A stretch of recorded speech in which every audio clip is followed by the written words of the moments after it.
There's a legal concept called fruit of the poisonous tree. It means evidence obtained through illegal means is inadmissible, not just the bad evidence, but anything you find because of the bad evidence. The poison goes all the way down. Oracle has its own version. They call it ancillary data. The logic is different but the result is similar. Oracle ingests everything: surveillance feeds, financial records, building sensors, phone metadata, transit swipe history, all of it. It processes the full picture. Then it makes a determination about which data points were relevant to its conclusion and which were not. The relevant ones go into the official report. The irrelevant ones go into the ancillary data appendix. The appendix is not secret, technically, it's discoverable. It just requires a Freedom of Information Act request, a 14-business-day processing window, and the willingness to read 40 pages of flagged and dismissed censor readings, which almost nobody does. Priya does. She filed the FOIA request at 11:15 on Sunday night, which was the same evening I came back from Daniel Halberg's apartment with a deleted theory and a note about data in my pocket. She filed it under the Black Box Production Company LLC, which is a real legal entity that Priya formed when the podcast hit 100,000 subscribers, mostly because she was worried about liability and partly because having the LLC means she can FOIA things more credibly. I found out about the LLC 6 months after the fact. She sent me the incorporation documents in an email with the subject line FYI. The FOIA came back in 11 hours, which is either extremely efficient or means something was already waiting to be sent. I've been trying to figure out which. This is Black Box. Episode 3. I'm Leonard Quaid, and I am hungover, which you can probably hear, and which I'm not going to pretend otherwise because we established in episode 1 that we're being honest with each other. Here is what was in the appendix. I should tell you where I was while Priya was doing all this. I was on the couch in the back room of the remainder, the studio couch, the one we keep for guests that nobody ever uses, green velveteen, one arm rest higher than the other because of a broken spring. It's the most uncomfortable piece of furniture I own and I sleep on it semi-regularly, which tells you something about my priorities. I'd had 2 bourbons the night before.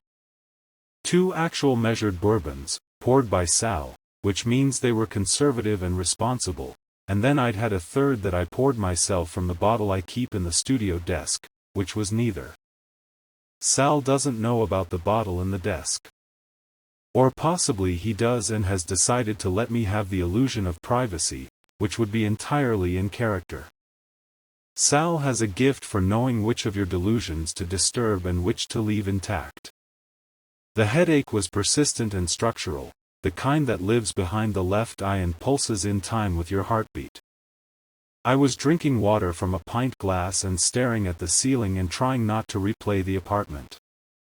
My memory doesn't care about headaches. It replays things whether I want it to or not. The pill bottle, centered on the nightstand. The 2 toothbrushes. The water stain on the ceiling. The calendar entry. Tell her about the data. Can't keep waiting. The lower lock, unset. The photograph on the dresser, 2 people, ice cream cones, the particular quality of a summer afternoon that only photographs from before everything went wrong seem to have. My memory has no editorial function. It keeps everything with equal intensity, the significant and the trivial, the clue and the furniture, the thing that matters and the thing that merely sat nearby. The detective work is in the sorting. The sorting is what I'm bad at.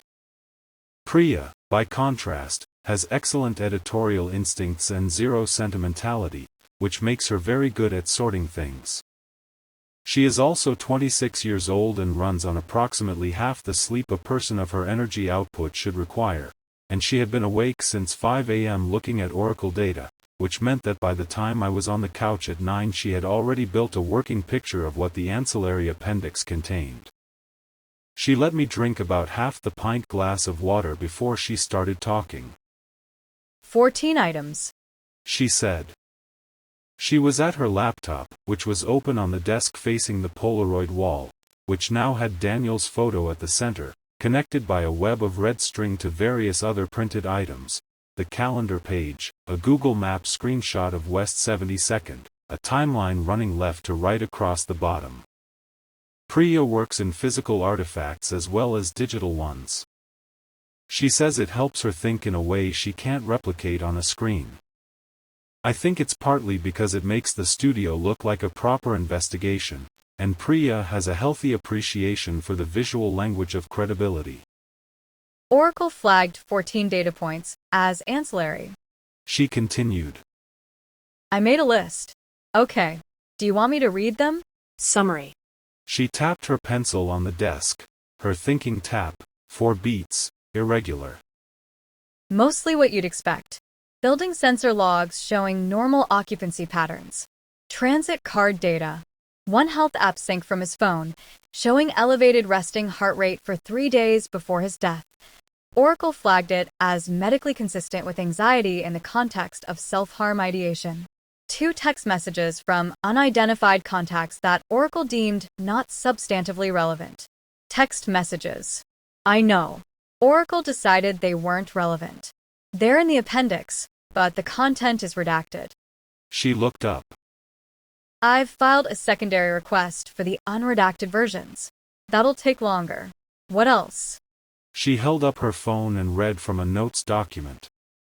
Building webcam footage from a lobby camera, out of service at time of incident, corroborated by Building Super. 1 email from a domain Oracle couldn't verify as legitimate, categorized as potential spam. Financial records 3 items. 2 routine transactions, and... She paused. I looked at her. Item 7. She said. A cash withdrawal of $800 from Daniel Halberg's checking account. 2 a.m., the night he died. From an ATM at 72nd and Broadway, 6 blocks from his apartment. I sat up. Which hurt, because of the spring in the couch and the thing behind my left eye. Oracle flagged that as ancillary, I said. Oracle flagged it as ancillary. With a reasoning note. She read. Cash withdrawal of $800 at 2:14 a.m. consistent with acquisition of illicit pharmaceutical substances prior to incident. Timing and proximity to subject's residence support this interpretation. Relevant to manner of death as mechanism of procurement. Not relevant as indicator of third-party involvement. Flagged ancillary. I was quiet for a moment. So Oracle's theory, I said slowly, is that Daniel Halberg walked to a nearby ATM at 2 in the morning, withdrew $800 in cash, used that cash to buy the pills, came home, took them, and died. That's Oracle's theory. Daniel's firm had him listed as a primary environmental consultant. He was consulting on a coastal erosion study. He ran twice a week. He made his own coffee in a thermos. He had a calendar entry 3 days after his death. I paused. People who are planning to die don't usually plan 3 days ahead. Agreed. And $800 for opioids. That's... It's a lot. Priya said. For a recreational buyer, sure. But for a non-regular buyer trying to acquire enough to lethally overdose in a single night, $800 for 14 pills with 14 left over. She trailed off, tapping the pencil again.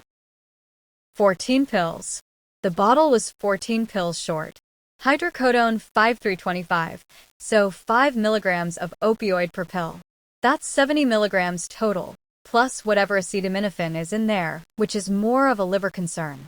Oracle's toxicology said he took between 10 and 16 pills.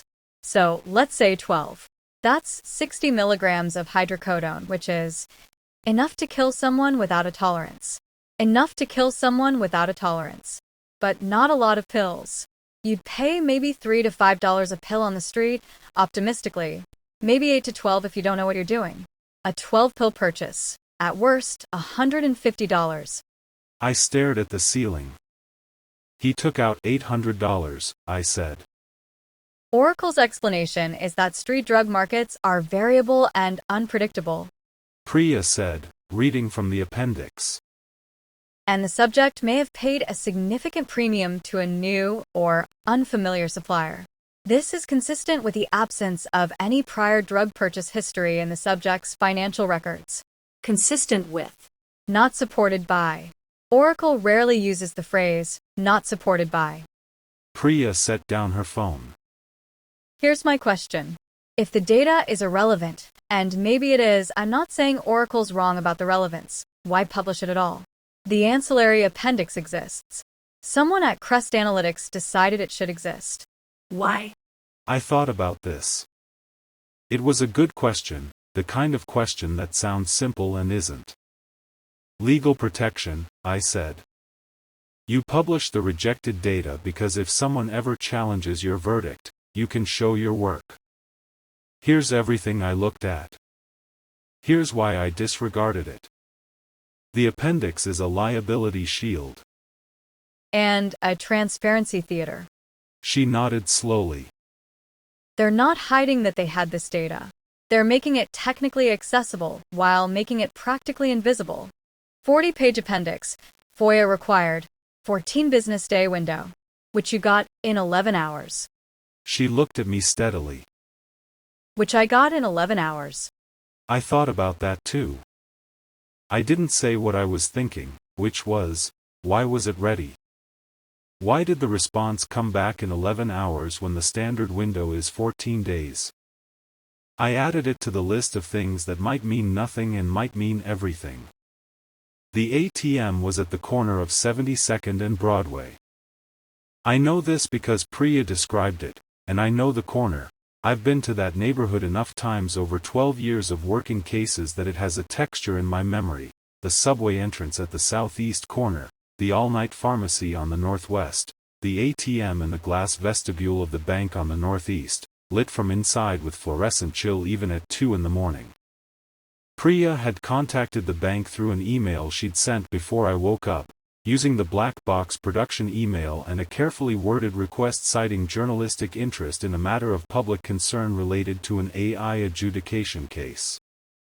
She'd attached a copy of Oracle's case summary and the ancillary appendix item referencing the withdrawal, and she'd asked whether the bank could confirm that security camera footage from the ATM vestibule on the night in question had been preserved and whether it might be made available for review. The bank's security department had replied at 8:47 a.m., 43 minutes before I woke up, saying that yes, they retained footage for 90 days, and yes, they would make it available given the nature of the inquiry, and that a link to a secure viewer portal had been attached. That was fast too, I said, when she told me about the link. Everyone moves fast for podcasts now. Priya said, with a tone that suggested she found this both useful and vaguely depressing. We have 80,000 subscribers. People check the downloads before they decide how much to cooperate. I didn't entirely love this. But it was getting results, so I let it sit. The link opened a browser window with a grid of grainy camera feeds, time-stamped, with a search interface. Priya typed in the date and 2 a.m. and selected the ATM vestibule camera. The image quality was what bank ATM cameras always are, good enough to confirm that a human being is present, not good enough to read a face with confidence. The camera was mounted high and angled slightly downward. The vestibule was small, maybe 6 feet by 6 feet of glass-walled space, with the ATM on the far wall and the entrance to the main bank lobby behind a locked door to the right. The timestamp read 2 hours 14 minutes and 7 seconds when the figure came in from the street. Hooded. Dark hoodie, dark pants, no visible logos. The figure walked directly to the ATM without looking around, no pause at the entrance, no glance at the camera above the door, no hesitation. They move the way people move when they know exactly where they're going and have already assessed the space. They used a card at the ATM. They punched in the PIN without trial and error, one continuous motion, 4 keystrokes. They waited, collected the bills, and left. The entire transaction took 52 seconds from entry to exit. Priya and I watched it twice. "The hoodie," I said. "I know. The way they came in. I know. They knew where the camera was. They kept their face down the whole time, the angle's terrible. I know." Priya chewed the end of her pencil, which she does when she's thinking hard and has forgotten she's doing it. This is a professional person or someone who practices this kind of thing. The ATM cameras are in the same position in almost every New York bank, high, angle down, and anyone who's cased one knows how to stay inside the safe angle. I leaned forward, looking at the frame frozen on the figure's exit. Dark hoodie pulled down. Gloved hands, or just long sleeves pulled over the wrists, hard to tell. No phone visible, no bag. "They took cash out of a dead man's account," I said. "Which means they either had his card and his PIN, or," I stopped. "Or what?" "Or they had his card and his phone. A lot of people keep their PIN in their Notes app. Or use the same 4 digits as their apartment building code." I paused. "Or someone who knew him well enough to know his PIN." Priya was already pulling up Daniel's contact records, cross-referencing, looking for something I couldn't quite name yet. "The figure," I said. "Play it again. From the beginning." She played it again. I watched the figure walk in. The angle. The hoodie. The height. The timestamp had no reference object for calibration, but the ATM itself was a known height. The figure's head was roughly level with the top of the ATM screen, maybe an inch or 2 below. 5'3" to 5'5", I said. "That height range." Priya stopped the video. She looked at me with an expression I couldn't immediately read, careful, deliberate, like she was running a calculation. That's consistent. She said slowly. With a woman. With a lot of people. Sure. She paused. But Daniel's calendar. Priya. And Maya Halberg is. 5'4", I said. I'd noticed it when she came into the remainder. I noticed things. The thought landed between us like something neither of us wanted to say first. "That's circumstantial," I said. "And it doesn't." My phone buzzed. Unknown number. I answered it. "Mr. Quaid." It was a woman's voice, clipped, familiar in the way of someone I'd spoken to recently. "This is Detective Kowalski. Don't use my name." I wasn't going to. I pulled the Halberg case file. "There's something you should know about the financial history." A pause. I heard background noise, outside, traffic, maybe a parking structure. "I've got a few minutes. But not at your bar." "There's a coffee place on Stanton," I said. Open sign in the window. 30 minutes. She hung up. I looked at Priya. "Vera," I said. She's been pulling strings. Priya nodded and turned back to the frozen frame on her laptop screen. The figure at the ATM, caught in the eternal 2:14 a.m. of a security camera's memory. Go. Priya said. I'll keep looking at the footage. I put my coat on and went. At the door of the studio I paused. "The height range," I said. "Don't rule anything in yet." I don't rule things in. Priya said without turning around. That's your job. I just file the data. Vera Kowalski was already at the corner table when I arrived, which she always was. Vera arrived first, positioned herself with her back to the wall and a sight line to the door, and waited. 12 years of partnership and I'd never once gotten there before her. She had a black coffee in front of her and nothing else, which was also consistent. She looked the same as she'd looked 8 months ago the last time I'd seen her, hair short and practical, a few more gray strands at the temples, the kind of face that never quite telegraphed what she was thinking but occasionally let you see the edge of it if you were paying attention. She was in plain clothes, weekend clothes, technically, since she'd texted me from her off day. "You look bad," she said. "I know." "How much?" 2 1/3. She absorbed this with a small compression of her mouth. Not disapproval exactly.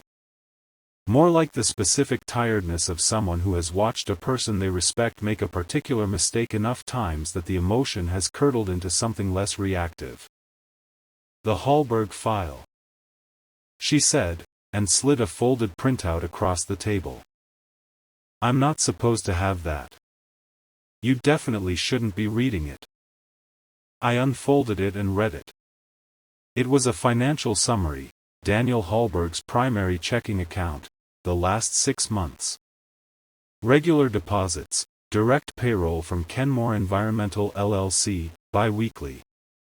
Regular expenditures, rent, groceries, transit card top-ups, 2 recurring subscriptions, 1 restaurant that appeared twice a week. A pattern of financial stability, not prosperity. A life being lived at a normal velocity. "Look at the last 4 months," Vera said. I looked at the last 4 months. No irregular outflows. No unusual deposits. The $800 ATM withdrawal on the night of his death was the only break in the pattern, and it broke the pattern completely. Before it, nothing. After it, nothing, because there was no after. "So Oracle's theory," I said. "Oracle's theory," Vera said. "Is that a man with zero history of drug purchase activity woke up at 2 in the morning, walked 6 blocks to a cash machine, withdrew $800, bought pills, came home, and died. And Oracle thinks this is a 97.1% likely explanation." She took a sip of her coffee. "I've been doing this for 17 years, Len. People who are planning to buy drugs have drug history. Dealers have customers who come back.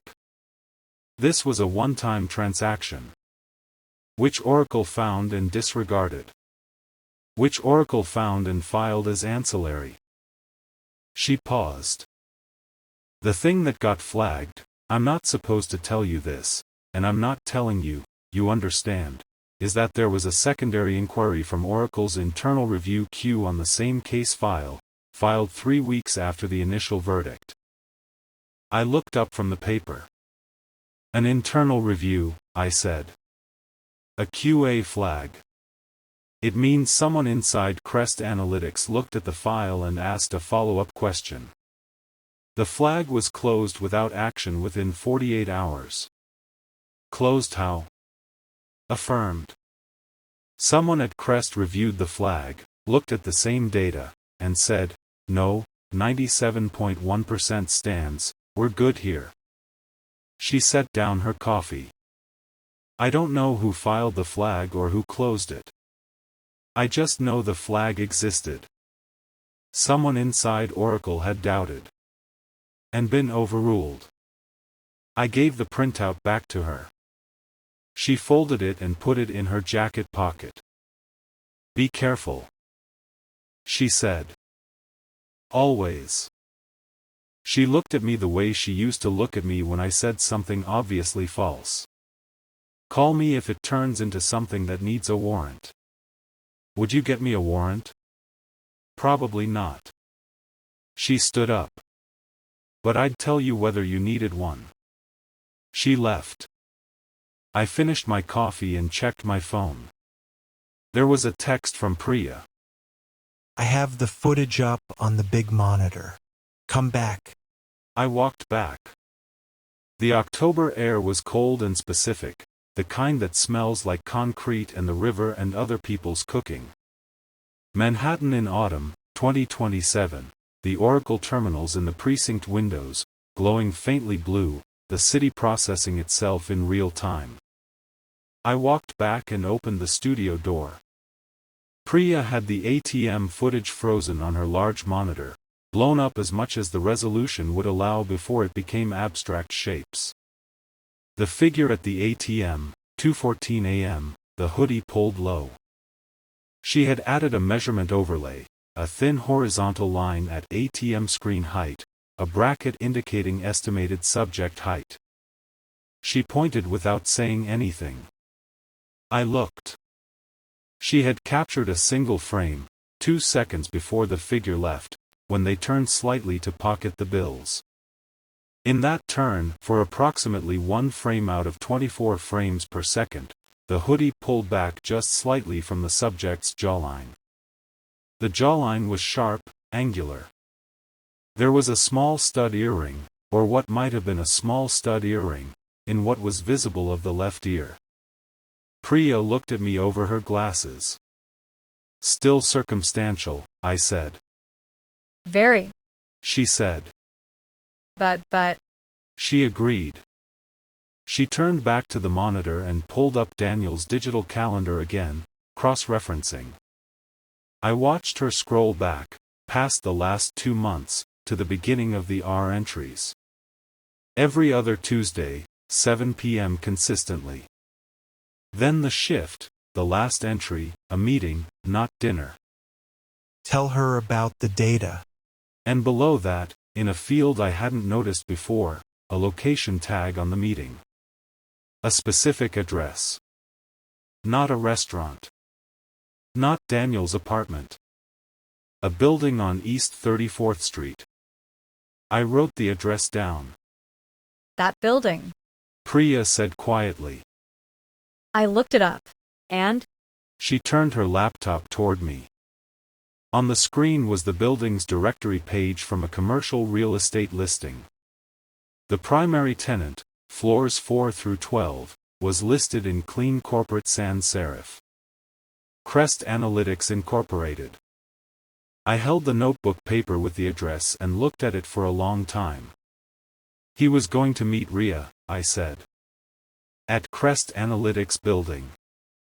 The morning after he died. Priya said.